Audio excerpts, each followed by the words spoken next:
But in 1942, John Forster, later Prime Minister, stands up and gives a speech, and he talks about the system that their kind of ideological belief system, which was Christian nationalism.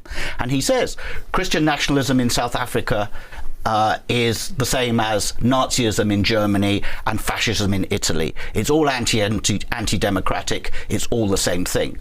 By 1971, when Elon Musk is born, that man is the Prime Minister of South Africa.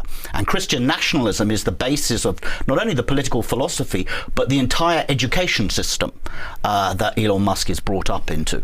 And Musk lived what can only be described as a neo-colonial life. If you were white South African in that period and you had any money at all, you lived with servants at your beck and call. The grandfather of Elon Musk on the record in his support for Forster. Well, he was certainly on the record in his support for apartheid. Very vividly so, yes. And he said that that's why he'd moved to South Africa from Canada in 1940 was in support of it.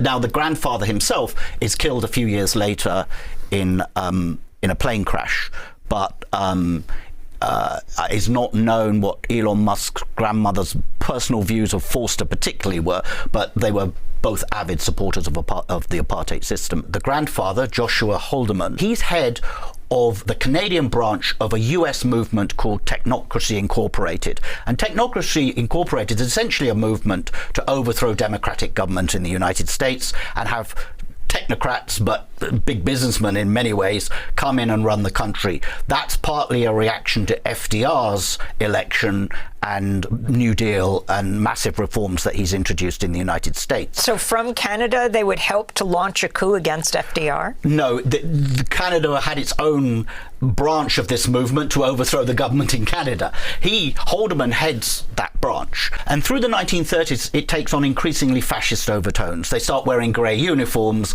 modelled on the Nazi brown and black shirts. And so when Canada declares war on Germany in 1939 alongside Britain, the movement is banned because it's clearly sympathetic to Hitler. Then Haldeman is arrested. Elon Musk's grandfather is arrested. They find documents sympathetic to the Nazis and other subversive documents inside his house. He is sent to prison for a few months and then remains on essentially a subversion watch list for the rest of the war. Yeah, so he's basically regarded as a Nazi sympathizer, a fellow traveller.